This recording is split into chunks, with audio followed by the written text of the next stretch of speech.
Welcome to this week's edition of Outdoors Online, a weekly webcast produced by the North Dakota Game and Fish Department. I'm your host, Tom Jensen. Jeff Hendrickson is my guest. Jeff is the fisheries supervisor for the Southwest District. We're going to preview prospects for ice fishing. Now, Jeff, you've got a lot of nice little lakes in your district. Yeah, southwest North Dakota, there's a lot of small lakes such as, the bigger small lakes are Lake Chida, Bowman Haley, Patterson Lake. And they all three offer walleye, northerns, panfish, and some pretty good fisheries right now. They're in pretty decent shape. Right, so how's it looking? I mean, take into account fishing during the summer, and how does that transcribe into the winter ice fishing months? Yeah, one thing in the southwest, people need to be a little cautious because we don't always have drive-on ice conditions. Mm-hmm. You know, you got to get out there. So that makes some of our lakes not very accessible to ice fishing. But on most winters they're going to get 10 inches of ice, so you can walk out there. A lot of the lakes are pretty decent fisheries in them. So. All right, pick one of those nice little lakes that you were talking about earlier. Tell me what it is, where it is, and how anglers go about fishing it. Do they fish structure? Do they look for deep holes? A popular place is Lake Chida in between Glen Ellen and Elgin. Lake Chida is really popular for walleye, perch. There's some big walleyes in there. Yeah, too. Some nice walleye, nice perch, nice crappie. And lately we've been getting good bluegill numbers in there too. But that's a very good lake, and a lot of the fishing there is associated with the channel. Oh, you find the old river channel. Yep.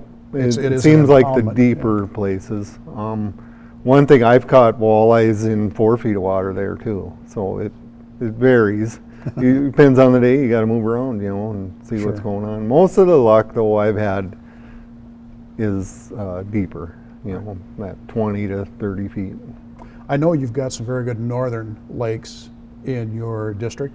Pick one and do the same thing. Tell me how you go about it. Either spearing or tip-ups or whatever. Yeah, Patterson Lake right in Dickinson is a good place for spearing. It's got really good northern numbers in it. Good water clarity. Good water clarity, depends on the year, good water clarity. Another one, Bowman Haley and Lake Chida. All three of our larger reservoirs have good pike numbers, and typically they're a little shallower. All right, give me a panfish lake. Panfish right now are doing very well in southwest North Dakota. Just about every lake that we list with bluegills in it has quality bluegills, and a fair number of them, like 8 to 10 inch bluegills. Mott Watershed was really good this summer. I suspect there will be really good fishing. Sheep Creek is always a good bluegill fishery. All right, they fish those kind of the same way that you would fish any panfish? Yeah, I've never had much luck for bluegills in the wintertime, but typically when I have caught them, it's been in the channel again. It seems like, the smaller reservoirs like Sheep Creek, if you're in the deeper part of the lake in the channel, it seems like they're stacked in there, literally stacked in there. All right. If you get into them. It's great advice. Thanks, Jeff. You're welcome. Fred Ryckman joins us now. Fred is the fisheries supervisor for the Northwest District of the state. Fred, your district is probably not known as a real ice fishing hotspot, yet you do have some real jewels in your district. Yeah, there are certainly some good waters in the Northwest. Unfortunately, we don't have a lot of new waters, and a lot of the opportunistic ones, or whatever you call a lot of the south central or southeast part of the state type waters. But we still have the traditional waters up there, and actually the water conditions have stayed fairly good. We had some good rain events last summer that kept water levels up, and so we're not in too bad a shape, and we still have some decent fisheries. Yeah. Based on success over the summer and fall, how would you characterize prospects for winter fishing? Well, I think, again, some of the lakes that have the better populations of fish going right now are pretty good. The water levels are up, and we had some places that were quite good this fall, so I expect some of those are typically the case. Once they freeze over, good fishing continues.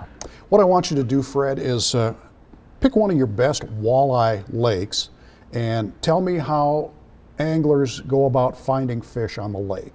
Do they look for deep holes? Do they fish weed lines? Okay, well, we have a couple of them that are probably categories for targeting this winter. McLeod at Ray, but probably Northgate Dam up in the south of the town of Northgate is probably the best walleye lake in the Northwest right now, and it has a lot of weed lines on it, good structure in it. It's an impoundment on an old creek, so it has some deeper channels along it, and they usually fish along the weed lines or a few rock piles out there too. There's some nice rocks in the lake. Just a matter of going out and doing some searching. Do some searching, or the guys that again have fished it in the summertime and know some of these locations, they'll go back and ice fish them too. Pick a northern lake for me, Fred, both for spearing and for, say, tip-ups, live bait fishing. Okay, well, the last couple of years, Cottonwood Lake has probably been the most active and had a really good pike bite going on, and that was one of the first lakes we opened for spearing in the Northwest, so they'd been doing some of those, spearing some pike in Cottonwood Lake at the Alamo. And then Powers Lake, the lake right at the town of Powers Lake, last winter was really good, and this summer was really good for northern pike, and so I expect quite a few pike to come out of Powers Lake again this year too. Most of the guys, Fred, that I've talked to will now pick a panfish lake. In your case, you can pick panfish and or trout. Well, panfish wise, we do pretty well at Trenton Lake. The guys were walking out there on a couple inches of ice and trying to get after those crappie right away. They're doing pretty well on that. And last winter they did really well on crappie at Trenton Lake. And so from a crappie standpoint, that's certainly a place to go. Bluegills, Northgate Dam, again, a good population of bluegills. Some really nice fish, but a lot of 5 and 6 inch fish that guys fished really hard this last summer. They grew quite a bit, and so there's going to be some good bluegill fishing at Northgate as well.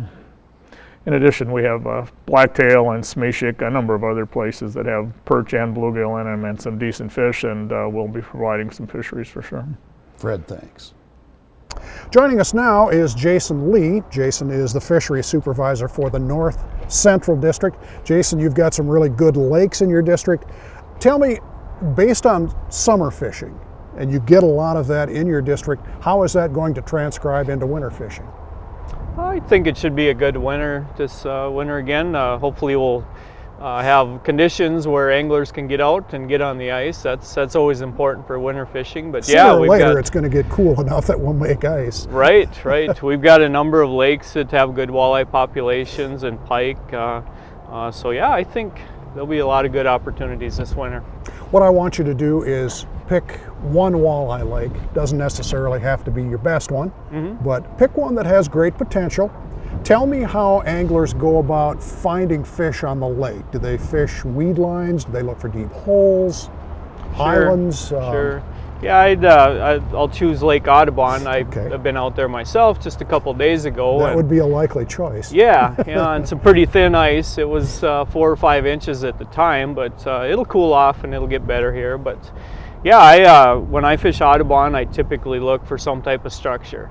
Fish around islands or along, find some rocks or something like that. Sure. We've got contour maps available on our website, so you can download those, or you can even get them on your phone and have the contours available there. So the main thing I look for catching walleyes on Audubon is some type of change in the structure. Same question, but a northern lake can be either spearing or tip-ups, live bait. Sure. Yeah, Buffalo Lodge in the North Central District was really good last winter. It was #2 statewide as far as number of pike speared. So that was very popular for darkhouse spearing last winter, and I would expect to see the same again this year. We did our netting survey, had a good catch of pike. So those are pretty sizable pike in there too. Yeah, there's some decent sized pike in there, yeah. All right, same question again this time, and you have the luxury of having some really nice panfish lakes. Yeah, I'd look at bluegills up in Lake Metagoshi. Bluegills are doing really well up there. There's plenty of them. There's a wide range of sizes with some pretty good sized fish up there. So yeah, I'd look at bluegills at Metagoshi. And as far as targeting certain areas, I would look for weed lines, the edges of the weed lines. They'll tend to hang out right on the edges of those weeds, and I think that would be a good area to check out. All right, good advice. Thanks, Jason. You bet. Last but not least for this segment is Dave Fryda.